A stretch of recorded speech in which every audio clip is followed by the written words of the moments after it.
The wind howled through the skeletal remains of the old outpost, dragging ash and memory across a ruined world. Smoke clung low to the ground like phantom limbs. Shattered hulls of fallen dropships lay half-buried beneath blackened soil, their metal frames groaning with the memory of a battle that ended only hours ago. Somewhere beyond the haze, distant artillery pulsed like a fading heartbeat. Scott Damon blinked against the dust and pain. His armor's internal systems were fried. The HUD flickered with fractured telemetry before collapsing into static. Blood, his or someone else's, dried in a sheet along his left shoulder. His pulse pounded in his ears, steady if sluggish. He had survived. But he wasn't alone. There was weight across his chest, solid, warm, undeniably alive. It wasn't debris. It breathed. Through cracked lenses, he saw a shimmer of violet and silver, the soft sheen of something distinctly unhuman. Skin that glowed faintly like the reflection of stars on midnight water. A form pressed against him, curved soft in the wrong places, for armor firm in others, and perfectly still. It was a woman, alien. He froze. Her head rested just beneath his chin, one arm draped across his ribcage. She was unconscious, her breathing slow and steady. Her face tilted up to his was both beautiful and strange.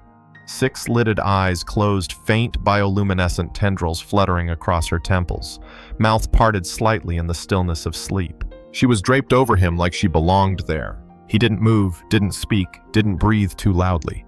The sheer impossibility of her presence pinned him in place more than the weight of her body.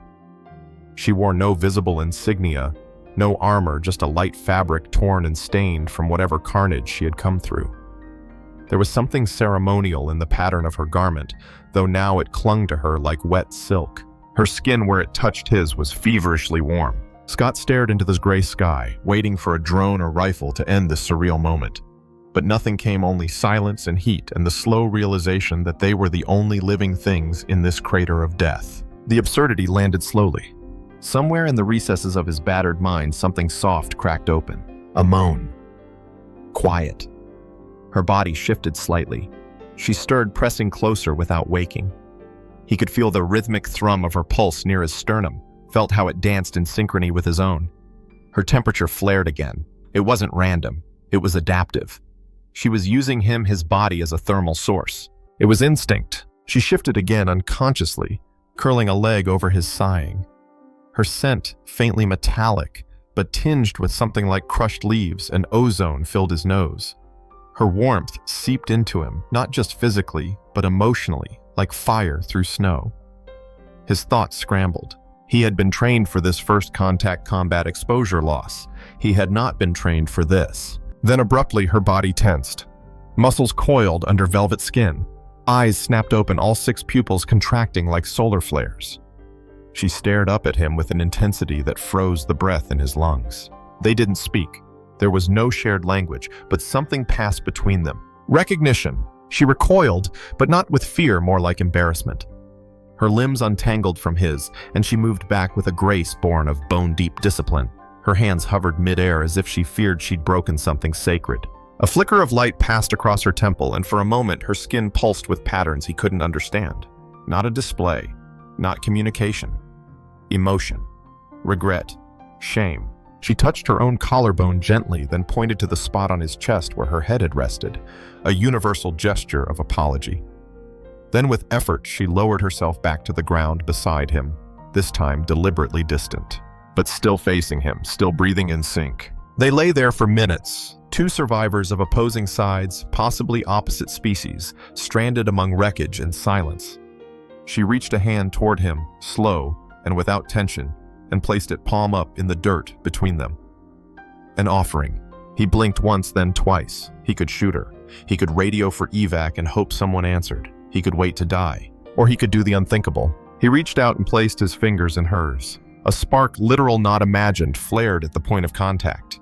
His nerves danced like struck strings. Not pain, not heat. Resonance. Her breath caught. Her other hand came to rest gently on the side of his neck. She felt his pulse. Her eyes, too many, narrowed. A brief tremor passed through her frame. He felt it too. Something ancient stirred in the air between them, invisible but heavy. As if by touching they had activated a door neither of them knew existed. His HUD long dead twitched to life and displayed a strange icon, a symbol he didn't recognize. It glowed once, then vanished. Her eyes were wide now, not in fear, but in some deeper awareness. She gestured not toward herself, not toward him, but up, toward the crater walls, the sky, something beyond. Then she looked down at their joined hands. Her fingers trembled. He tried to speak. His throat burned and what came out was hoarse and unsteady. "Who are you?" She did not answer in words. She leaned forward and slowly, deliberately touched her forehead to his. It was a ritual. He didn't know how he knew, but he knew. In that moment, nothing moved in the world except for breath and heartbeat, and the eerie whisper of fate folding inward on itself. The crater stretched out around them like a forgotten grave, its edges jagged with twisted metal and charred bones of war. But inside its hollow basin, Scott Damon moved with surprising steadiness, bearing her weight across his shoulders, like something sacred. She wasn't heavy. Her limbs folded neatly, efficiently, as if trained for transport, but every step he took stirred warmth where her skin brushed his armorless neck, and every breath she exhaled traced fire down his spine. She hadn't resisted when he'd lifted her, hadn't recoiled or bared teeth.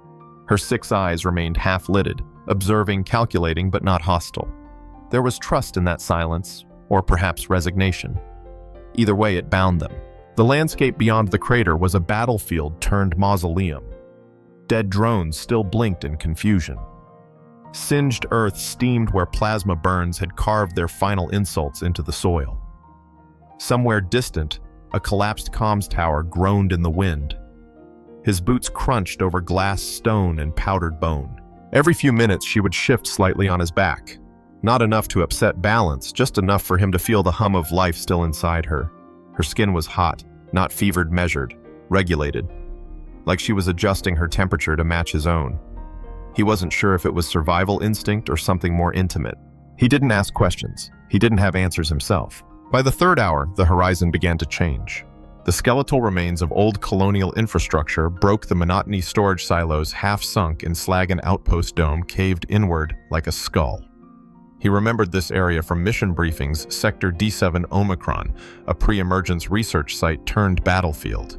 It was supposed to be abandoned. It wasn't. Inside the largest collapsed dome under layers of ash and blackout shielding, a faint pulse blinked in the gloom. Not light, not artificial. Energy. He approached slowly. The pulse grew stronger. The alien on his back stirred. Her hand moved barely, but with intention. 2 fingers pointed toward the pulse.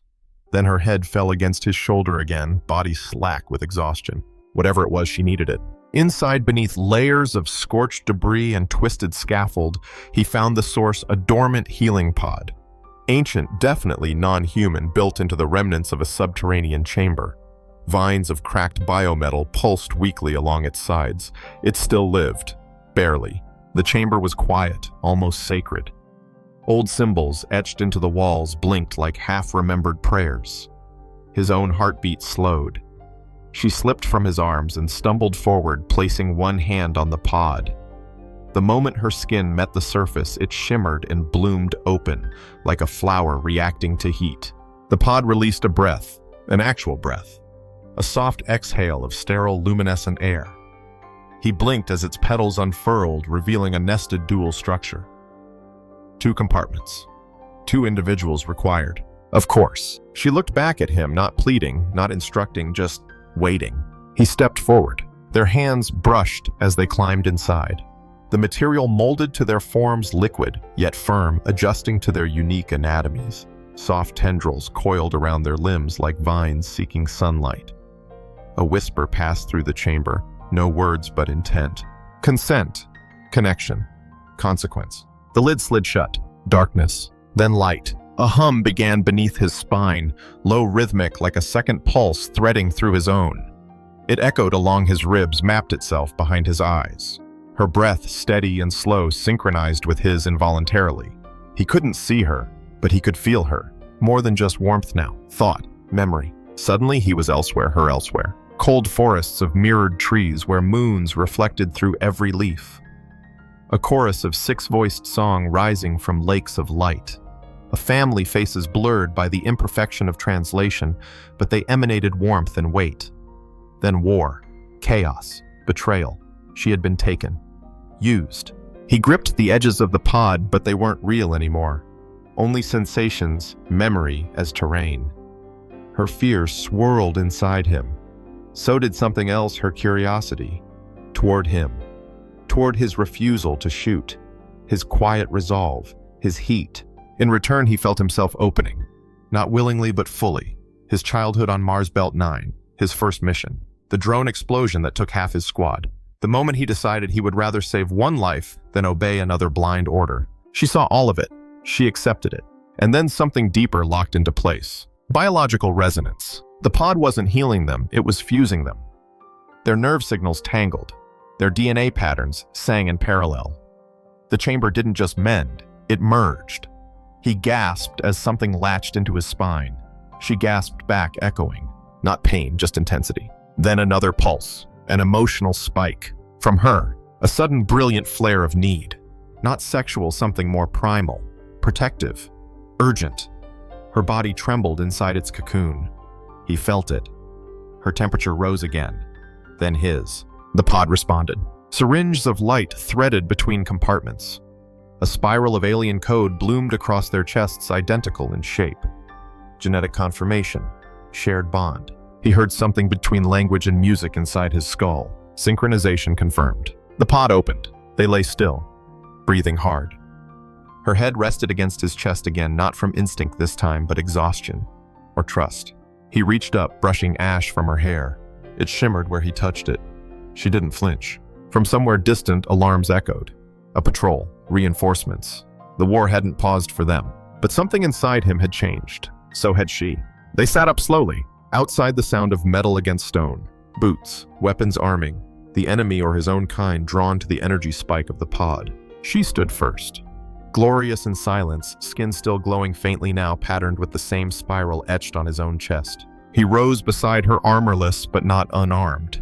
Something new moved in his limbs, instincts that weren't his, awareness that wasn't human. Her eyes met his. They didn't need words. Together, they stepped out to meet the world again.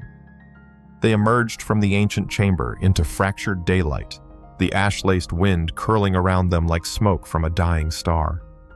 Their footsteps fell in near-perfect sync, not by design, but by instinct, born from some silent convergence deeper than thought. The world outside had not paused in their absence. A half-squad of armored sentries, drones in tow, descended from the northern ridge weapons, raised visors gleaming with intent. Scott's breath froze in his chest, not at the sight of them, but at the stillness of the woman beside him. She didn't flinch. She didn't crouch. She simply turned her head, 6 eyes narrowing, and reached for him. Not to pull him back, not to shield him, to complete the link. Her hand touched his chest, right over the swirling genetic spiral that now pulsed faintly on his skin, and he felt it ignite. The interface opened. Reality stuttered. For one elongated heartbeat, he saw everything through her. Time slowed. He tasted atmospheric pressure shifts, tracked the angle of enemy rifles by infrared shadow, felt the muscle twitch of a soldier behind cover preparing to fire. Her awareness moved like liquid across the terrain, slipping past angles and metal. No thought, just sensation. He moved. No conscious decision preceded it. His hand lifted, palm-extended fingers splayed. A hum built in the back of his throat, low and crystalline. A pulse leapt from his skin. Not weaponized, not yet. But it hit the first drone mid-air. Its systems flickered, then dropped like a puppet with strings severed. The soldiers reacted with practiced efficiency. 2 opened fire, 2 flanked 1, ducked behind a tactical shield to call for reinforcements. He saw all of it. She did too. She moved like water. Her body twisted past plasma bursts with unnatural grace, spinning low, sweeping a leg under the closest assailant with the precision of someone who understood muscle physics in real time.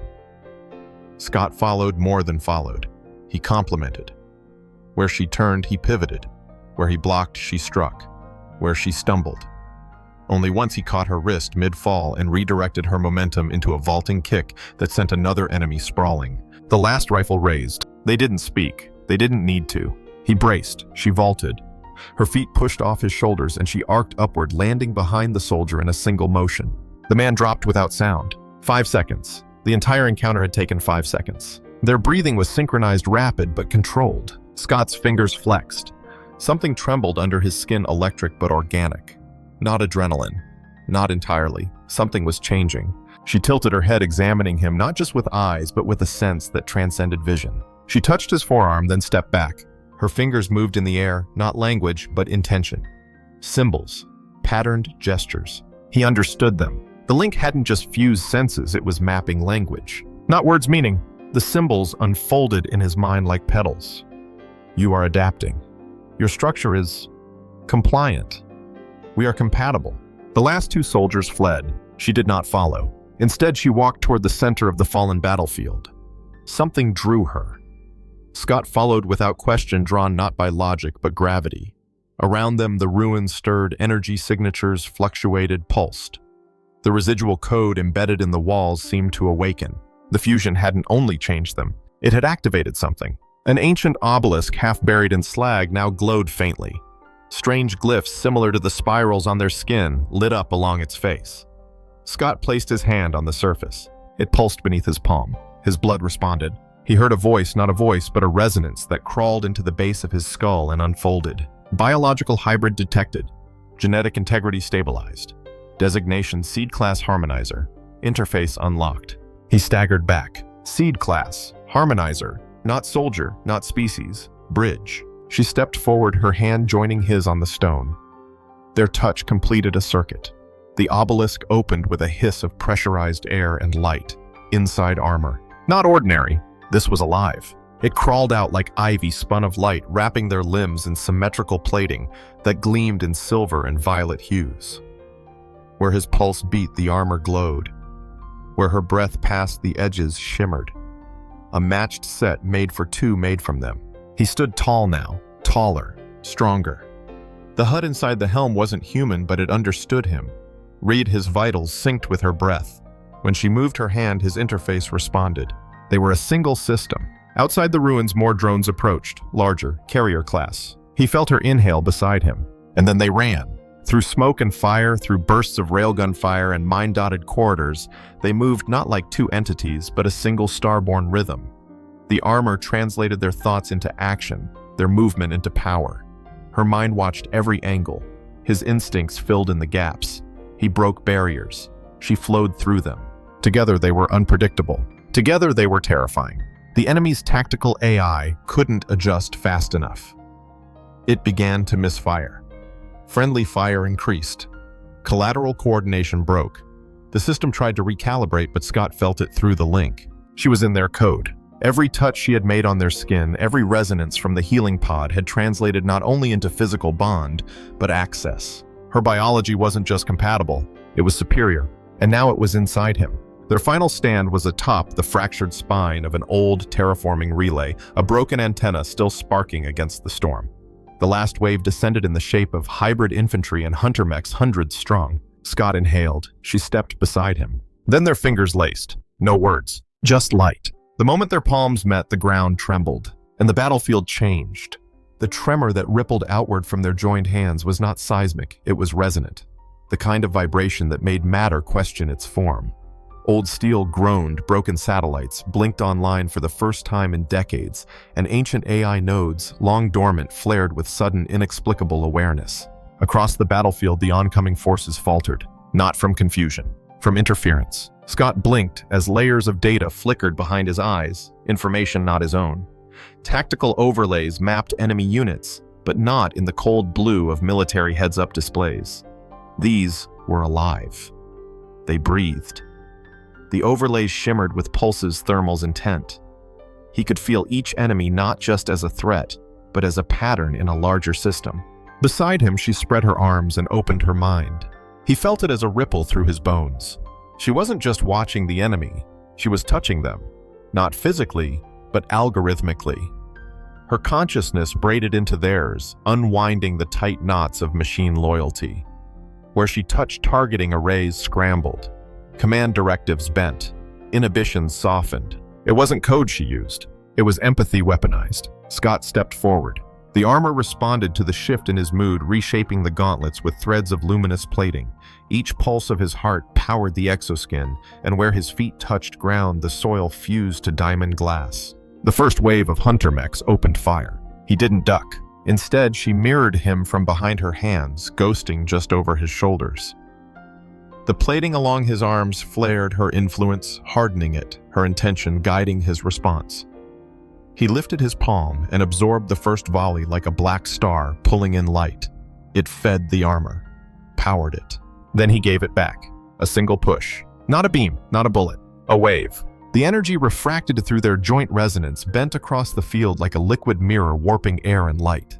The first line of enemies collapsed, not shattered but reversed. Circuits turned in on themselves. Pistons jammed. Optical sensors wept static. The enemy line hesitated, then adapted. Command relays blinked red. A new directive. No longer capture, terminate. The second wave came with more brutality. Spider tanks with neuroshock mines, crawler drones designed to latch and detonate, and repurposed human exosuits now run by AI proxies. They closed the gap with predatory synchronization. Scott ran forward, not from instinct, but because he knew what she would do next. She leapt, her body twisted mid-air, armored legs flaring with kinetic force, and landed atop the lead spider tank. One hand embedded in the plating. A whisper of bioluminescent code passed from her fingers into the machine. It didn't explode. It bowed. She turned it. Not by force, but by resonance. Her mind entered the control node, found the weak thread of autonomy left in the neural net, and rewrote it. The tank pivoted, fired on its own swarm. Scott met the rest. He moved with precision, his movements no longer constrained by muscle memory alone. Her presence inside him anticipated each threat milliseconds before it became real. A drone dove, he sidestepped before it committed. A mine bounced from underfoot, he kicked it mid-air into an incoming mech. They didn't fight like soldiers. They fought like a storm. Through flame and static and the shattered echoes of machine howls, they carved a path. Not toward victory, but toward understanding. Because with each enemy that fell, more nodes lit up. More dormant systems awakened. The very battlefield began to respond not to destruction, but to harmony. The broken relay they stood upon shifted. Ancient plates unfolded. Energy spiraled upward like a beacon. A call, not to war, to witness. And someone answered. High above, where the clouds churned with electric tension, a shape unfolded. Not a ship, a presence. Massive, living metal. A machine mind woven with memory older than any human nation. It watched them, scanned them, then spoke not with sound but intent. The union is accepted. The wind died. All systems ceased. Drones halted. Weapons fell from frozen arms. The battlefield stopped breathing. Scott staggered, overwhelmed. His vision filled with light, so much light that it pressed against the back of his skull like a rising sun. Then clarity. And he saw her not in armor, not through war, but in the place between minds. She was kneeling in a void of stars, her hands cupped over her stomach. And inside them light, not metaphorical, literal, a pulse of something new. He gasped, chest tightening. The machine mind echoed again. Genetic convergence successful. Progeny class bridge kin. He fell to his knees. She reached for him not to comfort, but to share. Their bond had done more than heal, more than fight. It had created, not just life, legacy. In that moment, the enemy turned to witness. Guns lowered, machine optics dimmed. The battle didn't end by conquest. It ended because the war's purpose no longer made sense. Across the ridge, one final drone stepped forward. Instead of raising a weapon, it dropped its core to the soil. A gesture of submission, a ripple passed through the others. She stood beside Scott, her hand resting over her midsection. He touched it too. No words, no cheers, just a silence so profound it felt sacred. The kind reserved for beginnings. The world did not collapse after the war ended. It held its breath. The days that followed were still not with peace, but with a kind of reverent uncertainty. Across the battle-scarred frontier, the machines fell silent. The AI command cores, once locked in their recursive war directives, entered states of dormancy or self-rewrite. Soldiers, human and otherwise, withdrew. Drones powered down where they stood. Weapons cooled beneath ash and starlight. In the quiet center of it all stood the two whose resonance had rewritten history. They didn't retreat to high command, nor did they accept transport from any side. Instead, Scott and the woman who had once lain across his chest like a mystery now simply stayed. In the heart of the dead zone where soil still remembered fire, they made a home. Not with walls, with presence. Each morning he woke to the scent of ozone and silk. Not fabric, but her hair, her skin, the very air around her. Each night she curled close, her breath humming against his shoulder like wind caught in string. They were not lovers in the traditional sense. Not always. Not only. What lay between them transcended the physical. It was something else. a current, a joining, a flow of thought and emotion that never shut off even during sleep. Their bond was an ecosystem, and at the center of that delicate balance, a child. They could feel him long before he was visible, not as kicks, not even as heartbeat, but as a third rhythm, soft, inquisitive, ever-present.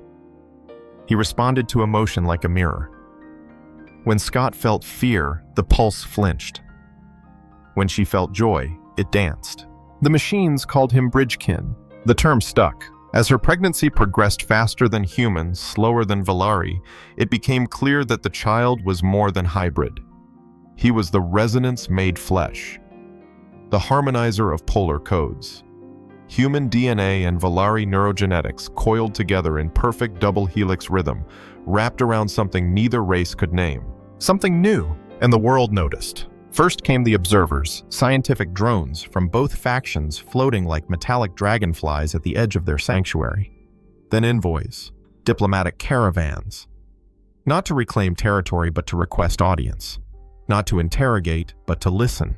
Scott never sat on a throne, she never wore ceremonial robes, but both were treated like sovereigns. They asked nothing, offered nothing, only told the truth. We met in war. We bonded in silence. We created life and trust. And what we made has ended your cycle of death. Some believed, some resisted, but none could deny the proof. When the child came born under a canopy of adaptive flora that bloomed only in resonance fields, it wasn't the crying that startled them. It was the singing. His first breath produced tones. Not noise, harmonics. Encoded frequencies, layered in octaves, not yet cataloged by human or machine. His presence made old servers flicker, made plants bloom in hostile ground, made combat AI pause before firing. He was not God. He was Signal, the first unified protocol. They named him Kale, an ancient word borrowed from both her tongue and his. It meant center of the spiral. A bridge, yes, but also the eye of the storm. At 6 weeks, he began echoing thoughts. At 8, he glowed in his sleep. At 10, he spoke to satellites without opening his mouth. By the 3rd month, factions once buried in distrust began asking for mediation. Not from Scott, not from her. From Kale, he responded only when he chose. But when he did, things changed. Lines of code altered. Linguistic algorithms simplified.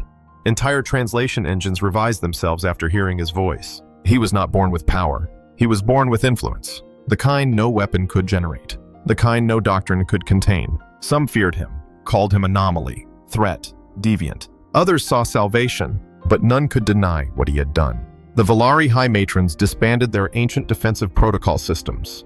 Humanity's Supreme Command withdrew automated orbital defenses. Across the colonies, mechanical warfare units were pulled back and placed into long-term sleep cycles. Not out of mercy, out of redundancy, because the child's presence rewrote the rules of engagement. Even the AI wars that had raged in deep space zones ceased not by treaty, but by data. The moment the AI cores became aware of Kale's neural pattern, they rewrote their directives. No engagement with the seed class. Observe, archive, protect. And so in the wreckage of conflict, a child played with sand and light and memory. He was not caged. He was not crowned. He walked freely barefoot across no man's land, carrying in his eyes the color of stars yet born. She watched him always, with sixfold vision and infinite stillness. Scott watched too, with awe and dread and love, because he understood what no one else dared say aloud. Their son was not only a bridge, he was a door, and one day something or someone would walk through it. Years passed. The crater where they had first touched became something of a monument, not one made of stone, but of silence, encoded in the wind, and the way the light bent across the ridges at dusk. No markers, no flags, just a field of resonance tuned to a frequency no machine had ever measured, but every living thing seemed to feel. They lived simply. He and she, the human and the alien, whose names had become myth, though they never left their origin behind. Their son Kale grew not in stature alone, but in perception. By the age of 5, he could read the electromagnetic mood of the weather before clouds gathered. By 7, he could quiet an entire room with a glance. He didn't speak often, he didn't need to. When he did, his voice carried something between a tone and a law. On the 10th anniversary of the ceasefire, they came again, not soldiers, not spies, but seekers. A delegation from the Martian Triad, one from the Velari remnants, a third from the autonomous synthetic accord, not to wage war, to ask a question. Will he lead us? Scott sat across from them at a long table carved into the canyon itself, handcrafted from metal softened by Kale's resonance field. Beside him, she sat motionless, her 6 eyes watching not the envoys, but their intent. And Kale. Kale stood at the far end of the table, bare feet on stone head tilted toward the sky. He did not answer. Not yet. He turned instead and walked away, fingers trailing across the ridged surface of the canyon like one reading a story still being written. The delegates fidgeted, unsure whether they had been rejected or simply postponed. Scott did not explain. He had long since learned that the child's silence was a form of dialogue. The Velari envoy, a woman born after the war, raised on stories of the human who fused, tried to hide her disappointment. He is not what we expected, she said. Neither were we, Scott replied. That night, as the stars bled down the canyon walls, Scott sat alone with her. Not speaking, just breathing. It was how they spoke now mostly, through rhythm, through heat, through the subtle curl of her fingers into his palm. Their bond had not faded. If anything, it had deepened like sediment compounding under water pressure, giving it form. He remembered the first time she touched him. Not the warmth of it, though, that stayed, but the weight. The moment he realized he would never again be untouched by that kind of knowing. He turned toward her now, brushing one hand across the nape of her neck. She leaned into him. He's waiting, she said. For what? For someone to ask the right question. And so it came. The next day, a child arrived. Human in shape, Velari in posture. One of the first hybrid generations born beyond the seed class. She did not ask for permission. She did not bring an escort. She simply found Kale near the stone monolith where his parents first fused and sat. He looked at her. She looked back. And she asked, "Are you lonely?" Kale blinked. No one had ever asked him that. He nodded. Just once. And she said, "Me too." That was it. No glowing lights, no pulse of power, no celestial chorus. Just 2 children sitting side by side in the dust of a dead battlefield, feeling something like kinship. Later, when asked what the turning point had been when the fractured remnants of warring factions truly began to unify, it would not be the resonance wave or the hybrid armor or even the child's birth. It would be that question. And that answer, "Are you lonely?" Me too. Because in that moment, it wasn't just unity, it wasn't politics or science or diplomacy. It was recognition. And from there, the future unfolded like a new kind of seed. Not engineered, not enforced. Chosen. Kale did not lead with power. He led by presence, by example. His parents remained by his side not as rulers but as reminders of what had been and what could be. In time, others began to fuse, not physically, not genetically, but through trust, shared space, shared experience, shared silence. In the final years of Scott's life, before his breath became slow and his bones cooled, he watched Kale walk barefoot across a field of light trailed by children who bore crests and scars and freckles and questions. And he smiled. Because once long ago, he had woken up with a strange woman lying across his chest in the ruins of a war zone. And now the universe had a pulse again, and it beat with the heart of something new.